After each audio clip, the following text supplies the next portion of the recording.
My name is Willa England. I will present a classroom assessment technique known as course-related confidence surveys. You will learn how to use and when to use this technique, consider pros, cons, and best practices, and how to manage results. There are many types of assessment tools broken down into formal and informal assessment strategies.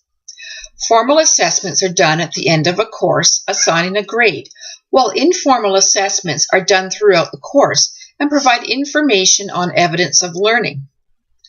Teachers are informed of how their lesson plan meets the learner's needs, and learners are informed on how they are learning. Confidence surveys are one of numerous classroom assessment techniques developed for teachers to understand and support learning, and for learners to measure their progress with learning new knowledge or skills. Done throughout a course, surveys assist teachers by helping learners to learn instead of helping to teach the content. The survey does this by providing information on confidence levels of learners. Teachers use this information to customize lesson plans to address learners' needs. Learners become aware of where to concentrate efforts to boost their confidence, performance, or practice, be it new materials or that previously learned and not yet mastered. The strategy behind confidence surveys is to measure learners' self-confidence for using new knowledge or skills. First, consider the outcomes and tasks required for learner success. Secondly, compose questions that will measure confidence levels. Using a rating scale, learners respond to a series of easy questions related to specific knowledge and skills. Conducting surveys throughout a course allows learners to adjust their learning prior to final assessment, and teachers are able to adjust their teachings accordingly. The survey begins with a question related to outcomes, followed by instructions, and finally the task being measured. Angelo and Cross suggest that confidence surveys are most useful when done soon after the material has been presented, then soon after learners have practiced applying the new material. A Danish study by Ringstead in 2004 on confidence assessment showed that pre-confidence surveys are best conducted early in the course, while post-confidence surveys are most beneficial when done early after the learning takes place.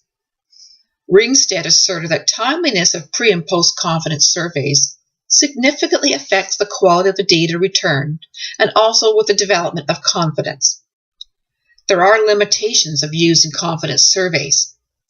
In an attitude survey, 2 U.S. professors confirmed that this technique takes a moderate amount of teacher preparation time, as there is considerable effort and time required to create questions that assure validity and reliability. Survey results can impact teacher workload when it identifies learners with both high and low confidence levels. It is believed that highly confident learners may be most difficult to teach, as such learners may lack insight on their reality. What are the advantages? While surveys take a moderate amount of prep time, learner effort in responding is low, takes about 20 minutes. Evidence of learning and a need to adjust content is found early. Teachers are armed with knowledge that informs assignments and lessons appropriate for the learners, which helps support learning. Learners become aware of their confidence level early and see their progress or lack thereof, and are better able to address their issues in order to achieve success. Trends and themes can be identified, which both serve teacher and learner needs. Now let's talk about best practices for doing confidence surveys, which I have adapted from Nathan Grimm's publication on classroom assessment techniques. Before creating the survey, decide what it is you want to learn from the assessment. Otherwise, responses may not relate to the intent of the survey and making analysis challenging. Explain the purpose of the survey to the learners. Ask them, what is the most important thing you learned today? This will help set a context for their answers. Decide on long-term goals for learners.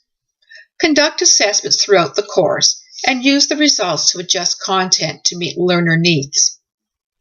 To assure honest feedback, keep the assessments anonymous. Do not grade assessments. Present the results to learners and focus on areas where learners are needing help. Now for some thoughts on providing feedback. Review the results with the learners within 1 day. So divide into small groups and take 5 to 10 minutes at the end of your session and talk about the results. Once again, remind learners of the reason for the confidence survey. Ask learners to share ideas to improve their learning, and together brainstorm for suggestions to improve teaching. This concludes my presentation on course-related confidence surveys.